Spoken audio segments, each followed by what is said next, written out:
বগটুই কাণ্ডে ৩ অভিযুক্তকে আদালতে হাজির হওয়ার জন্য হুলিয়া জারি করল সিবিআই। ৩ জনের নাম দিয়ে বীরভূমের বগটুই গ্রামে নোটিশ সাঁটিয়ে দিয়ে গেলেন কেন্দ্রীয় তদন্তকারী সংস্থার আধিকারিকরা।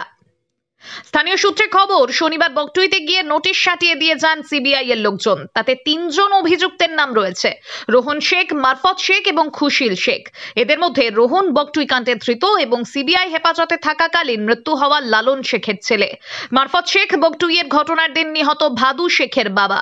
ওই নোটিশে জানানো হয়েছে আগামী ৩০শে জানুয়ারি রামপুরহাট মহকুমা আদালতের এসিজেএম এর এজলাসে ৩ জনকে হাজির হওয়ার নির্দেশ দেওয়া হলো। ২০২২ সালের ২১শে মার্চ সন্ধ্যায় বীরভূমের রামপুরহাটের বগটুই মোড়ে বোমার আঘাত এবং গুলি লেগে খুন হন বর্ষাল গ্রাম পঞ্চায়েতের তৃণমূল কংগ্রেসের উপপ্রধান ভাদু শেখ। তারপর সেই রাতেই অশান্ত হয়ে ওঠে গোটা বগটুই গ্রাম। গ্রামের বাড়িতে বাড়িতে অগ্নিসংযোগের ঘটনা ঘটে। শিশু এবং মহিলা সহ 10 জনের মৃত্যু হয়। ঘটনার পর বীরভূমে যান মুখ্যমন্ত্রী মমতা বন্দ্যোপাধ্যায়। তিনি পুলিশকে উপযুক্ত ব্যবস্থা নেওয়ার নির্দেশ দেন। সেই সঙ্গে ক্ষতিগ্রস্তদের সরকারের তরফ থেকে সাহায্য প্রদান করা হয়। ঘটনাক্রমে বগটুই কাণ্ড নিয়ে কলকাতা হাইকোর্টে মামলা দায়ের হয়। এরপর আদালতের নির্দেশে সংশ্লিষ্ট ঘটনার তদন্ত শুরু করে সিবিআই।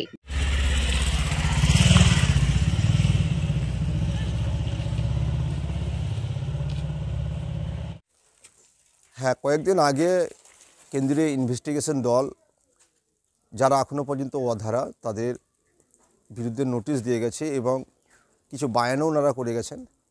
তো সেই বায়ানের মাধ্যমে যেখানে থাকুক তারা তাদেরকে আইনের আওতায় আনা হবে এবং এই আমাদের ঘটনার সঙ্গে যারা জড়িত আমরা চাইছি, যেহেতু মহামান্য আদালত হাইকোর্ট যে রায়টা দিয়েছে কেন্দ্রীয় ইনভেস্টিগেশন দলকে তদন্ত করার জন্য এবং কেন্দ্রীয় ইনভেস্টিগেশন দল যেভাবে তদন্ত করে আসছেন খুব সূক্ষ্মতার মাধ্যমে তদন্ত করছেন এবং সহি তদন্ত ওনারা করছেন। যারা দোষী তিনাদেরকে অবশ্যই তিনারা শনাক্ত করে আইনের আওতায় আনছেন এবং আমরা চাই, গ্রাম চাই, সারা জনগণ চায়, ভারতবর্ষের মানুষ চায় তারা যেন কঠিন থেকে কঠিনতম শাস্তি যেন পাক এবং তাদের আইনের আওতায় তাদেরকে এনে দৃষ্টান্তমূলক শাস্তির আবেদন আমরা জানাচ্ছি।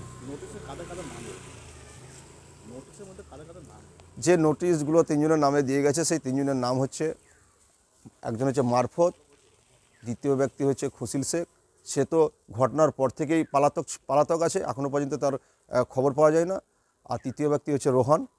এরা ঘটনার সঙ্গে অগ্নিসংযোগ যে গ্রামে যে বর্বরতা চালানো হয়েছে তার সঙ্গে তাদের বিশাল হাত আছে এবং তারা কঠিনভাবে তারা দোষী।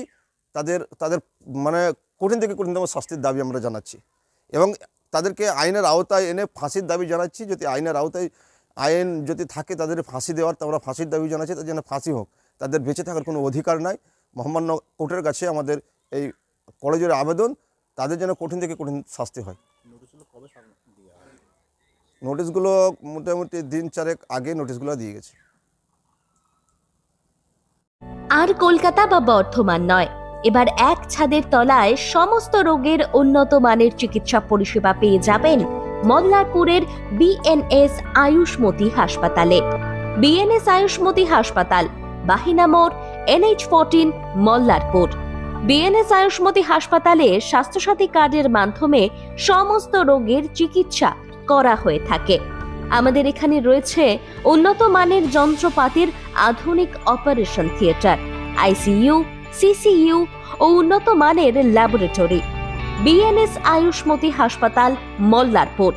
আমাদের এখানে জেনারেল মেডিসিন, স্ত্রী ও শিশু রোগ, অস্থিরোগ, কার্ডিওলজি সহ সমস্ত রোগের অভিজ্ঞ ও বিশেষজ্ঞ চিকিৎসক দ্বারা চিকিৎসা করা হয়। আমাদের এখানে কিডনির ডায়ালিসিসও করা হয়।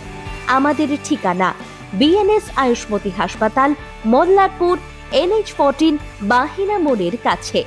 যোগাযোগের নাম্বার 7890500905 এবং 7890300903। সোশ্যাল মিডিয়ার মাধ্যমে নিজের ব্যবসার সেলস বৃদ্ধি করতে হলে ভিডিও অ্যাডভার্টাইজমেন্ট বিরাট গুরুত্বপূর্ণ ভূমিকা পালন করে। তবে ভয়েস কোয়ালিটি, ভিডিও এডিটিং এবং সেলস স্ক্রিপ্ট যদি ভালো না হয় কিছুতেই অ্যাডভার্টাইজমেন্ট এঙ্গেজিং হবে না। আর সেটা না হলে আপনার ব্যবসার সেলসও বৃদ্ধি হবে না। তবে চিন্তার কিছু নেই, আমরা অর্থাৎ বীরভূম টাইমসের টিম সবটাই করে দেব একদম কম খরচে। আপনাকে খালি আপনার ব্যবসার সম্পর্কে আমাদের বলতে হবে বিস্তারিত। এরপর আমাদের expert team sales script, video editing এবং ভয়েস ওভার সবটাই করে দেবে আপনার ব্যবসার জন্য।